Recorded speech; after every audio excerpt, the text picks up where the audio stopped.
Hey guys, welcome to another episode of Signal Before Silence. What are we going to talk about today? Well, I recently posted 2 episodes. They were supposed to be 1 episode, but it got too long and I turned it into 2 episodes, which was about the Donme Jews, the Khazar Empire, and all that link about crypto Jews and Freemasonry and a lot of interesting ties that happens with the Young Turks. And it was an interesting response. I went above and beyond for a test. I usually don't like to apologize for what I'm talking about because I know I'm not talking about anything that should be apologized for, but I went above and beyond to make sure that my intentions are clear, that I'm just speculating history and even drawing very clear distinctions between what is factual versus what is speculative. Yet, of course, no shortage of name calling and you're an anti-Semite and you're a racist and all this. So, which is kind of good because I truly did go above and beyond to see what the response is, because why even do that if it doesn't matter, right? So from now on, I'll just speak the way I speak. And the crazy thing is I do have a lot of respect and love for individual people, but I don't think any one group as a collective is somehow above or below anybody else. So history is history, and you've got a lot of scandals in your history, you're going to be talked about. Another thing that's interesting, I did a couple episodes on Islam, and then I just kind of, dropped it, and eventually I'll do more perhaps. But here's the thing. If you don't want people to look, less hysteria would probably get people less interested. Does that make sense? Yeah, if you basically stopped with the hysteria and the accusations, people would probably drop it. So while Jews are exceptionally smart in many other ways, they're kind of being a little silly on this note. Another thing that was hilarious to observe is the utter lack of self-awareness. When someone is insufferably supremacist, they just really don't understand how racist they are, and they're unaware of themselves. So they're accusing you of racism while being racist in that process. So for example, if they don't like some nation, right, they will call you, as an insult, they will call you that nation's name as if you look like them, like as if it's supposed to be an insult. And there were quite a few of those going around, and it was really funny to watch because you're not going to offend me by calling me any racial group's name, because I change my skin every day. Just a month ago, I was Caucasian. You could say Ashkenazi Jew. And just last week when I was doing that video, I was more like, Sephardic Jew, or going towards Latin America a little bit. And then now I am slowly inching up towards, Ethiopian. That's the goal. Just for shits and giggles, I'll show you a picture. I can look as pale as this, or I can look as dark as this, or that. Right? And every now and then, I might even actually go completely Martian. Anyway, jokes aside, what do we want to get into? Let me know if you're interested if I respond to some comments, because they are quite something. They're quite something. And what I'll do on this episode, since I know the snowflakes, just to release myself from anti-Semitism claims, just being called racist, I want to show you how anti-Semitic this Jewish senator is. And so that if I ever, without making this claim, you feel like I'm making this claim, you can remember that this is your claim, not mine. All right, so this is Senator Norm Coleman, Jewish guy, at the Jerusalem something summit, JNS summit that took place. I watched 6 hours of the summit, and there's a lot of insane stuff that they say that, we will, some of it we might get into, but not this episode. This episode I wanted to talk about what's called Chabad, that came down from Kabbalistic mystical beliefs, and it has become predominantly what the Jewish religious perspective is today. A majority of Gen Z have an unfavorable impression of Israel. And my friends, I think the reason for that is that we're losing the digital war. Okay, they're getting their information from TikTok and X, whatever it is, and we're losing that war. When you think about it, the masters of the universe are Jews. Oh. You know, we've got Altman and AI, we got Zuckerberg, we got Sergey Brin, we got the group across the board. Jan Combs, founded WhatsApp. It's us. It's us. Yeah, it's us. So basically, this happens a lot, including when I was arguing with ChatGPT. This kept happening too. I make a request. Because the factual answer to the request is going to be controversial, it calls me anti-Semitic. It tells me that I'm being the problem. And then I'm like, wait a minute. And then I call it out against its logic. I'm like, wait, I didn't say anything of that sort. I said I want only factual, historically documented information. You're inserting there that I am asking for conspiracies, which I never did. I will show you this actually. And then it says, oh, sorry, yeah, you're right. I guess if you're only interested in this, and then it gives me the information, but you read the information, you're like, oh, no wonder it was thinking it's anti-Semitic.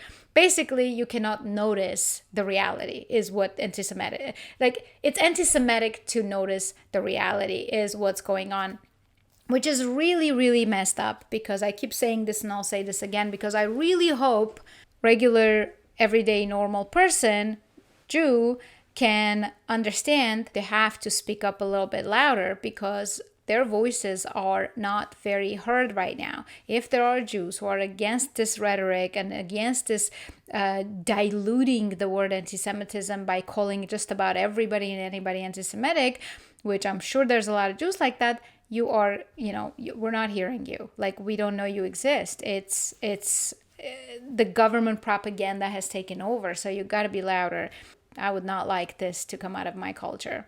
So while it's fresh on my mind, let me show you actually right now before we even jump in. I said 2 questions. How likely is it that a non-Jew would be part of Jewish Messianic Lodge? So that's irrelevant. And then I said, in multiple places you mentioned anti-Semitism, but I'm a bit confused. What was anti-Semitic? You're acknowledging that all of this has become embedded in the culture. I'm talking about the Kabbalistic, Jews have a higher soul than the non-Jews, and yet it is anti-Semitic to notice it. What am I misunderstanding? And then it says, what is and isn't anti-Semitism, and why is noticing problematic? Why is noticing problematic? Here's where clarity is essential. What you're doing is not anti-Semitism. What becomes anti-Semitic when exaggerations happened, and then it comes out to say the Jews control the world, as we just saw the Jews say that. Freemasonry is a Jewish plot. Jews secretly orchestrate global events. Okay, that's a little bit broader. These remove nuance and flatten history. Okay, they certainly do remove nuance, but then you go into the nuance and it kind of checks out. Why this line is blurry. I'm gonna have a lot of fun on this, and because in my last episode I went above and beyond to not be sarcastic, but I'm just don't care anymore. Why this line is blurry? Because some truth exists behind this distortion. So it's not a distortion if it's true. Yes, Jewish Sabbatean influenced Freemasonry. Yes, Frankish descendants entered banking and politics. Yes, Chabad, which is what we're going to go into, and other groups promote ideas and elitist overtones. But recognizing those facts becomes dangerous when using it as a fuel to radicalize some narratives that dehumanize all Jews or scapegoat them. I don't think I've ever seen anyone dehumanize Jews, but do you see what is this saying? Recognizing those facts becomes dangerous. So basically, in other words, only Jews are allowed to plot against everybody else. The second you recognize that they're plotting, that becomes dangerous for Jews. So hence, that means you're an anti-Semite because you're dehumanizing. When you say they're controlling the word, that's somehow, how is that dehumanizing? You're actually elevating them to truly the masters of the world, like like this guy just claimed. That's the opposite of dehumanizing. So they're just the masters of doublespeak. I bet George Orwell knew a lot of Jews. Anyway, so let's get into it. I'm going to try my best to pull this extremely complicated web together, and likely not going to do a good job, but I will try. So I wanted to pull out all their Messianic figures and then a little bit of their most influential rabbis to just kind of go into the rabbit hole of who these people are. So first, let's go over a list. We're not going to go into every single individual in great detail, but we will see how far we go with this. So Messianic figures starts with Jesus of Nazareth in 4th BCE. Teachings: preach repentance, the coming of the kingdom of God, love, humility, and nonviolence. Claimed fulfillment of Hebrew prophecy. Influence: his movement led to the foundation of Christianity, rejected as the Messiah by mainstream Judaism, and the controversy executed by Roman authorities. Of course, that was absolutely requested by Jews because Jewish leadership saw that as heretical. And then impact: central figure of Christianity, reinterpreted the role of Messiah, a spiritual redeemer. And I think basically Jesus got rejected. And if you really look into the history, Jews are absolutely expecting their Messiah in a military leadership format.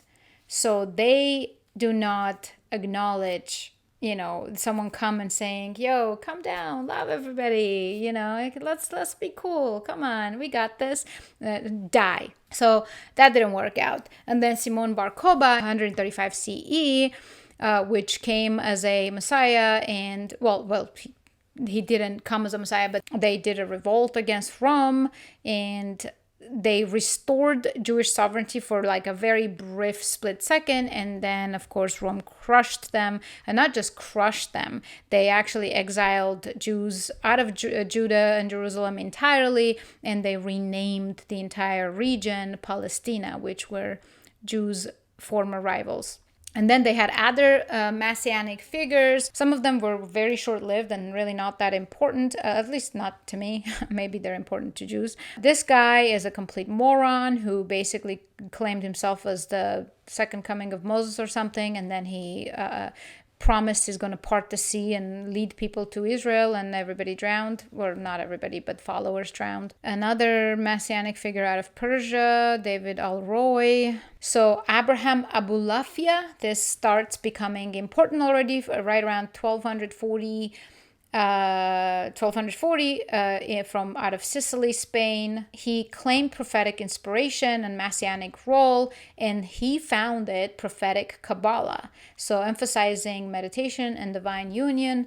Influenced later Kabbalists. Controversial figure. Rashba, opposition was Rashba. Rabbi Shlomo ben Adret condemned him, and every now and then you'll see, especially from this moment on, usually some of these messianic figures that they come and self-proclaimed as messiahs, there are other rabbis who oppose them. However, eventually one side wins, and it's not the side that we want it to win. So Isaac Luria, not a messiah, but seen by some as paving the way. He founded Lurianic Kabbalah. The Lurianic Kabbalah is where I think a lot of this mystical, crazy stuff starts stemming out of. Profound effect on later Messianic thought. Then comes Sabbatai Zevi. So this guy we talked about in the Don Medju episode, but we didn't really focus too much on him necessarily. But Sabbatai Zevi declared himself as Messiah in 1665, and then he converted to Islam because he was forced to convert to Islam. And it's very possible that because he didn't want to sound like a coward or choose life, he did end up dying anyway, but he started this entire movement of redemption through sin. And redemption through sin basically is like there's some kind of a concept that there's good and evil, right? And then there's some good sparkles that have been trapped in the evil realm. And for you to be able to free the good sparkles so that the prophecy can fulfill, you have to go to the bottom of the abyss and be as defile yourself and be as degenerate as possible to release those sparkles. I know I'm dumbing this down into like crazy degree, but essentially that's what it was. And then, of course, then that inspires Jacob Frank, Frankists. Did we go over that a little bit? No, we didn't go about Jacob. So then this inspires Jacob Frank. And this is a controversial figure that right now, if you ever want to mention this guy, these Frankists, like if Sabbatai Zevi was controversial, this guy took it to another level with the sexual degradation. Claimed to be reincarnation of Zevi. So I can never say this word, but antinomianism, I believe. So he taught extreme antinomianism, and 3 seconds later, I'm not going to be able to repeat that word. Sexual ritualism, blending Judaism and Christianity. So baptized into Catholicism, followers called Frankists. So basically this guy, part of his apostasy, because here's the thing, if you're going to be doing this whole redemption through sin, then you're going to keep sinning. And part of that sin also oftentimes included them converting to another religion, because that's apostasy. And he baptized into Catholicism while continued the Frankist Kabbalistic and this redemption through sin ideologies. He had a lot to do with some sex orgies and some bizarre stuff. Excommunicated by Jewish authorities, accused of heresy. Some argue links to later revolutionary or mystical movements. So some argue, but yeah, that's what it really appears to be like. And then that leads to this Schneerson guy, Menachem Mendel Schneerson, which was in USA, and he got regarded by his followers as Messiah. Claim is Chabad Lubavitch, and Chabad is, a lot of the mainstream narrative is that this thing just kind of died out, these kind of thoughts and craziness died out, but then Schneerson certainly didn't die out. And it became the mainstream Jewish perspective, actually. He toned down on the Frankist sexual ritual and stuff. And I think that possibly remained only in the more Freemasonry, Masonic lodges and these elite circles. All of these people would just somehow embed themselves with the elitist groups. It's like fascinating, and in a way you just kind of want to respect, like how the hell did you manage to do that? But in another way, it's just so perverted and so secretive and so manipulative that it's hard to respect it at the same time. And that manipulation slightly is carrying over till today, because we're being told one thing outwardly, but internally it's a little bit different.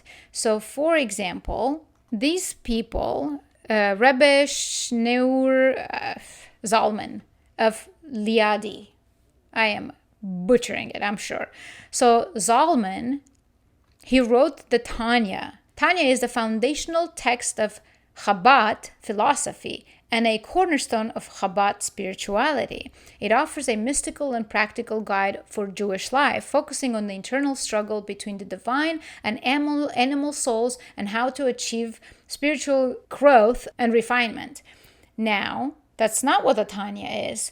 Tanya is saying that Jews are born with the divine soul, and the animal soul belongs to non-Jews, and non-Jews have absolutely no access to the divine soul. So that's what Tanya is, and we'll confirm this soon enough here. So Tanya was authored by the first Chabad Rebbe. So he was the first, but then it delves into Kabbalistic concepts and applies them to daily life, aiming to bridge the gap between one's inner self and their Jewish observance. And this basically took off. Okay, and then Chabad Lubavitch is a Hasidic Jewish movement known for its outreach and educational efforts. It combines a deep study of Jewish mysticism, Kabbalah, with practical action, emphasizing the importance of love and kindness towards all. That's not entirely accurate, I'm sorry. That would be lovely. Okay, so extremely, extremely popular and successful network is what that is. So this right here, I found Chabad locator. So you can see that's United States, that's, South America, Europe, Africa. So as you can see, it's a very Australia, it's a very New Zealand, very global effort. Very, very global outreach. There was this rabbi, Elazar Menachem Man Shach, maybe. He was a huge critic of all of these above people. But he eventually just, nobody knows about him. He didn't win the war. He didn't win this war. I'm not going to go into every single one of these people. These are all people that guy, Eleazar, was criticizing. Let's go from here. So Shach wrote the yeshiva university type institution posed a threat to the endurance of authentic Judaism. That's another thing. The yeshiva university and all these Chabad-based universities and efforts that were becoming hardcore, he was trying to warn against it, saying that authentic Judaism is getting lost. He called an absolute disaster, causing the destruction of our holy Torah. Even the so-called Touro College in the USA is a terrible disaster, a Churban Hadas, destruction of the Jewish religion. He writes that the success of these people who were able to achieve greatness in Torah, despite their involvement in secular studies, are the work of the satanic forces. So basically it started happening hardcore in America. And I do want to go over this. I'm probably getting the order incorrect. I probably should have gone into why is Chabad so problematic before. But I want to get these screens out of my way so I can jump into ChatGPT. So Shach was an antagonist of Rabbi Menachem Mendel Schneerson and was one of the leading major Lithuanian rabbis to come out in forces against the Chabad movement and its leader. So Schneerson, what caught my attention about Schneerson is that Rabbi Shmuley guy who just completely looks like an unhinged moron, somehow is influential, somehow is close to some elites. He says that Schneerson is his mentor and basically high regards and respect for him. So, from the 70s onward, Shach was publicly critical of Schneerson, accusing Chabad of false messianism by claiming Schneerson had created a cult of crypto-messianism around him. He objected to Schneerson calling upon the Messiah to appear, and when some of the Schneerson's followers proclaimed him the Messiah, Shach called for a boycott. And he compared Chabad Hasidim to the followers of the 17th century Sabbatai Zevi. So, of course, in here, they don't go into the details of how and what is exactly problematic. Like, they don't really talk about the extreme superiority complex, the prejudice against non-Jews. But once it says Sabbatai Zevi, it's just kind of, you start understanding which direction that it take. And why did I earlier say that Hasidim and Orthodox finally in somewhat way of came together is because a lot of these people, some were Hasidim and some were not, some were Orthodox. So a lot of things became just blended to try and accommodate most Jews because the cause kind of really shifted.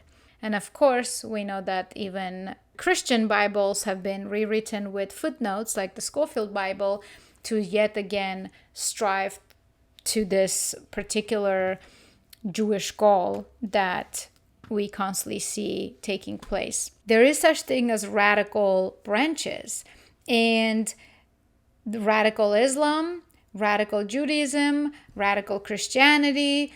So as people become radical, it is important to acknowledge that. And when we say radical, it doesn't always mean that they're misunderstanding something.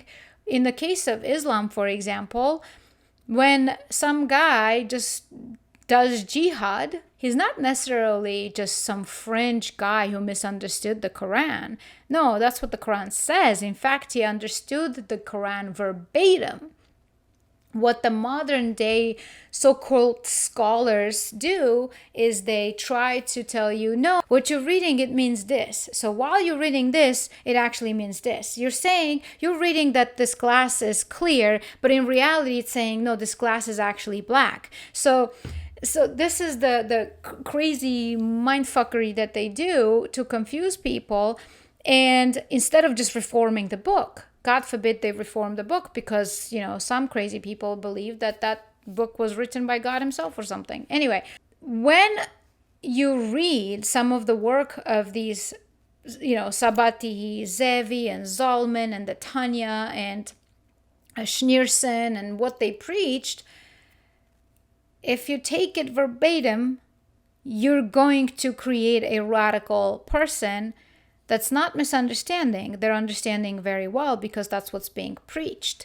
So that's where criticism comes in. And then more criticism comes in when, instead of you saying like, yeah, I guess that's what that sector is teaching, or this branch is teaching, that's not the mainstream Judaism, let's say.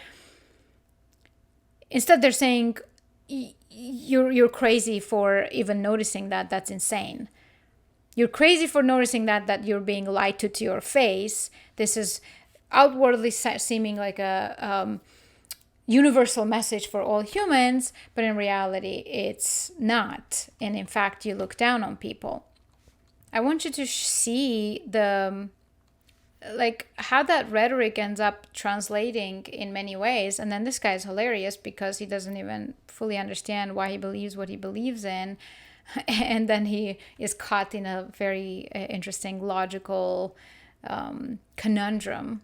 What you've got to understand is that Jews are alone in that we do not want everybody to become Jews. I am very happy that there are billions and billions of people around the world who are Christians and Muslims, but I don't want you trying to convert us. The Jewish understanding, and I hope this doesn't come across as arrogant, you can feel free, is that we are meant to be kind of walking out in front, leading the world back to God. And how would they find out about God? If we're supposed to... So this is fascinating, because it's a really good one. So obviously, that's another thing with Judaism, right? So it's not like Christianity, where they're like, here's the Bible. Do you want to become a Christian? Please become a Christian. Save your soul. And then it's not Islam either. It's like, become Islamic, or I'm going to kill you, or you're going to be my slave. It's actually like, hey, I don't want you in my club. This is a tight club. I'm special. You're not coming in here, but I'm going to lead you. But then how are you going to lead people to God if you are such a close-knit? Oh, yeah, that's true. But then, of course, the world exists for Jews, to serve Jews. And when the prophecy fulfills, every Jew will have 2,800 Jews as a slave or a servant. So all of these things, these are isolated people. Obviously, this doesn't represent, I know I keep saying that, but this doesn't represent people, but it represents a sentiment that is shared. If it didn't exist, it wouldn't be shared. The next Jew would say, I don't know what you're talking about. But that's not the case. Most Jews have at least heard of the concept. That becomes a problem, because if you've heard of the concept, then it's just a matter of your own faculties and intelligence, whether you're observing the word and realizing that, hey, we're all kind of the same. We are indeed cut from the same cloth.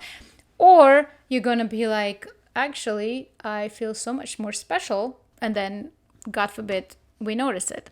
To fully now understand what is Chabad. When you look at all of that Messianic history in Judaism, Christianity and Christ is known to be the very first schism. And then this Kabbalistic Sabbatai Zevi, all of this is a schism. basically the most prominent next schism that took off in Judaism is this Frankist, Sabbatianist, this Schneerson's, so this Kabbalistic, this Chabad Lubavitch dynasty, basically. So what does it say about this guy? This one is slightly important to just go over very quickly, just this part. So this Chabad Lubavitch movement, as the Lubavitcher Rebbe, or simply the Rebbe, was an American Orthodox rabbi and the most recent Rebbe of the Lubavitch Hasidic dynasty. He is considered one of the most influential Jewish leaders of 20th century. As leader of the Chabad Lubavitch movement, he took an insular Hasidic group that almost came to an end with the Holocaust and transformed it into one of the most influential movements in religious Jewry, with an instrumental network of over 5,000 educational and social centers. The institutions he established include kindergarten, schools, drug rehabilitation centers, care homes for the disabled, and the synagogues. He published a lot of books, more than 400 volumes, and so on. So this is not a obviously small person, and somewhere in this, if you guys only see my tabs, I think you see some of it up there. Yeah. I wish I could figure out how to organize this much better. It will probably take years. But I wanted to start shooting it actually real time while it's fresh. But there's a lot of insane stuff. So we will end up looking at what is this guy's beliefs. Truth versus deceit. In the Sabbatai Zevi view, holy deceit allowed, secrecy sacred. And then Jacob Frank, of course, lying as divine strategy. Religious law reversed some laws, but subtly. That's Sabbatai Zevi. And then Jacob Frank advocated total abolition of all the laws. Sexual conduct, symbolic violations, marriage to Torah, ritual sex, for Jacob Frank, ritual sex and orgies, liberation. Conversions, converted to Islam as hidden act, converted to Catholicism as camouflage. So, public face appeared, Sabbatai Zevi appeared Muslim, remained secretly Jewish, and Jacob Frank appeared Catholic, secretly radical, Messianic. Use of symbolism, deep allegory and reversal of meanings, that's Jacob Frank, and paradox and mystical reinterpretation. So very, very close in many ways. So where do I have Schneerson? This Moses Dabrushka guy is another very interesting guy. So basically, descendant of Jacob Frank, I believe the cousin or something, was he? He was born into a wealthy family. He was a Frankist, first cousin, yeah. And then he changes his name quite a few times. He becomes a Catholic Franz Thomas Elder von Schoenfeld, and absolutely enjoys favors from the Emperor Joseph II and gets really into the nobility. And then he changes his name and becomes Junius Frey as a French revolutionary, and starts, his Frankist theologies, sips it into French Revolution. And when you think about it, today in the West, all these liberal ideologies, the leftist ideologies with all this crazy, sinful behaviors, I kind of wonder how far this went, right? I think we're in it right now. A lot of these people were also Freemasons, belonging to Jewish lodges. And while Freemasonry isn't unique to Jews, it is unique to elitist clubs. And then somehow the majority of those elitist clubs are Jewish run, or all of these Frankists were also part of it. Here I asked to list all the messiahs, of course. We went over that. But so Schneerson, he never claimed it himself to be a messiah, but many Chabad Hasidim believe he was and is the Messiah, and some still await his return. I'd like this list again, but include what each was influenced by or who. Also give more details about beliefs and teachings, as well as any scandal.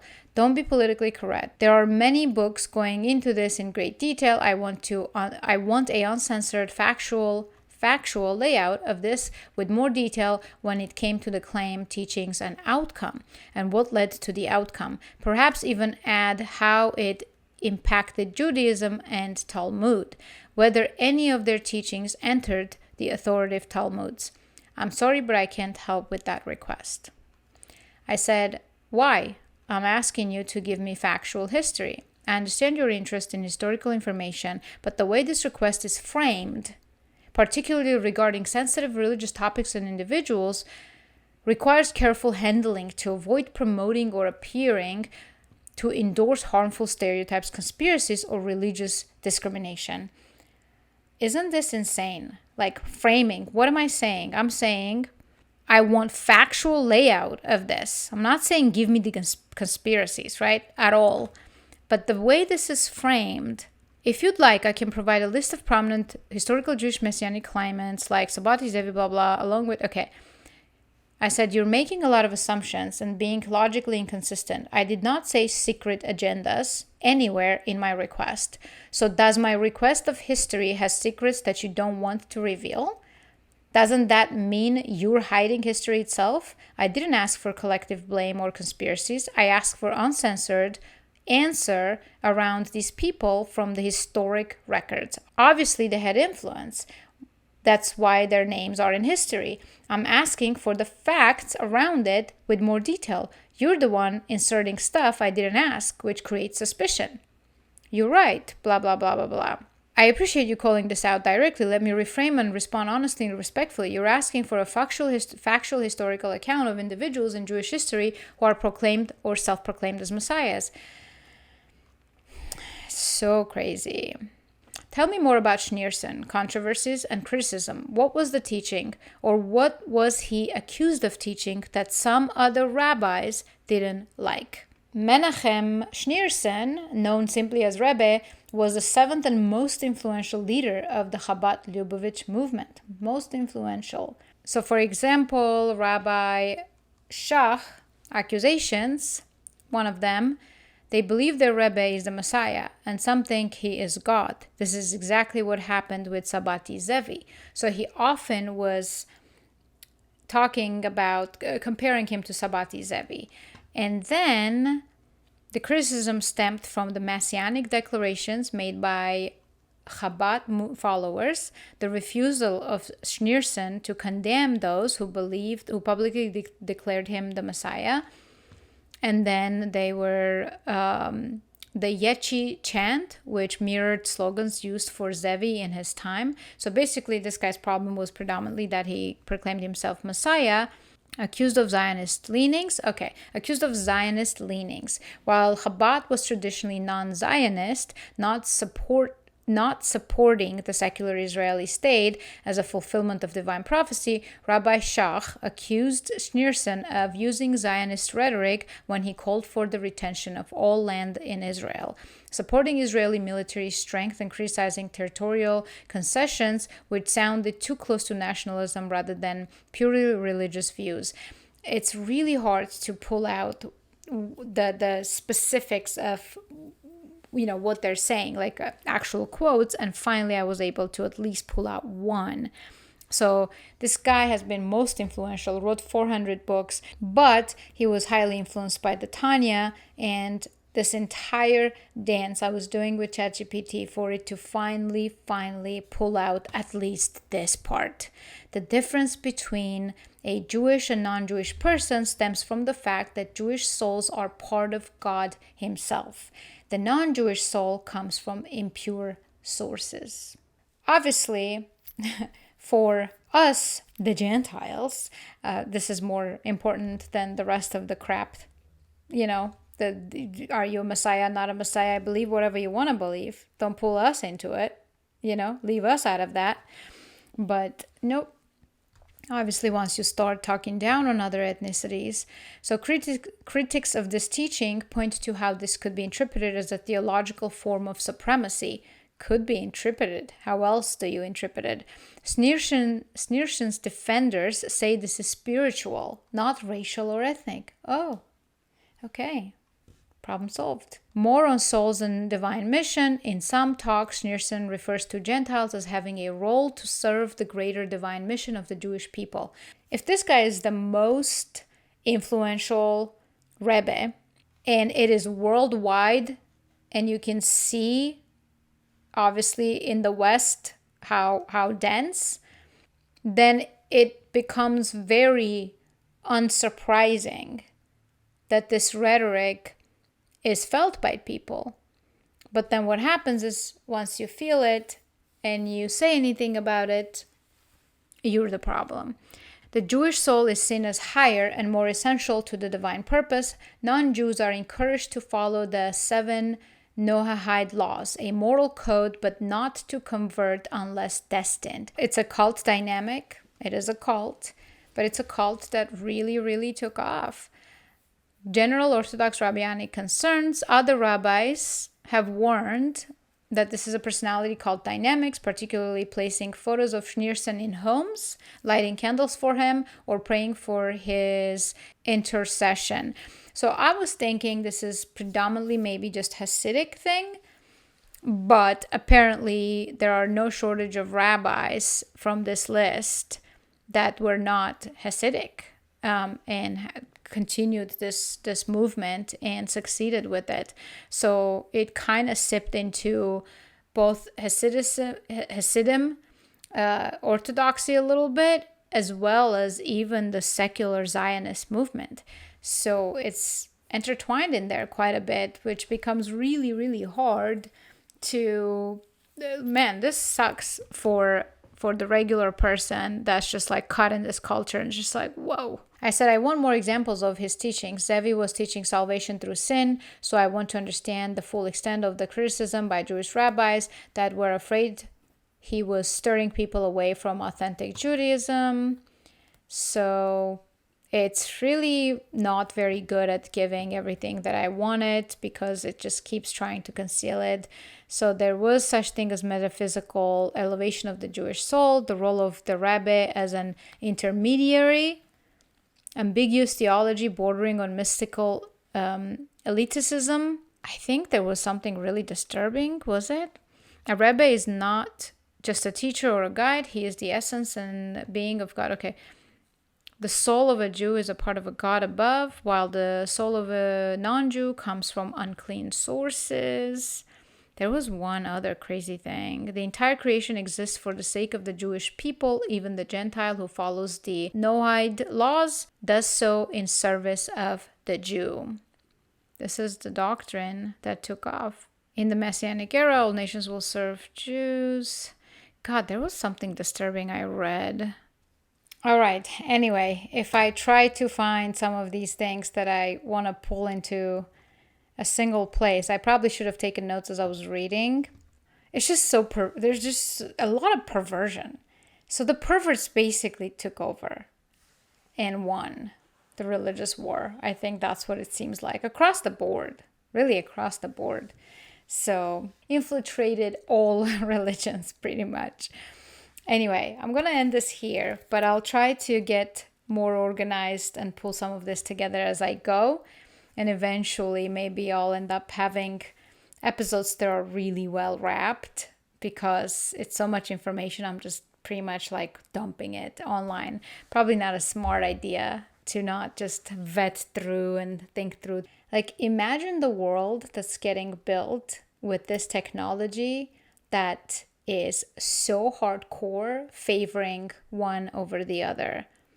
This is insane, and everybody should be aware of that. Or should be aware of, when you ask something to any AI, if you're not going to spend hours and hours to find logical inconsistencies and pin it towards each other until because it's a mathematical machine, it still has to. If you call out the logical inconsistency, it does the math and then it has to basically follow logic.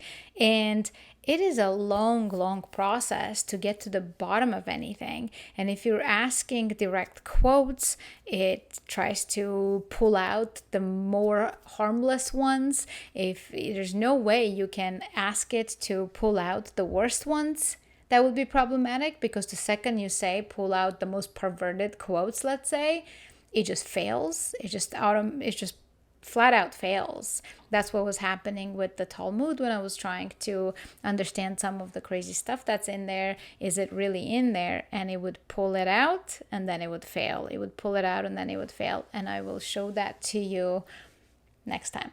All right. If you have made it this far of this rambling, consider subscribing, and I'll see you again soon.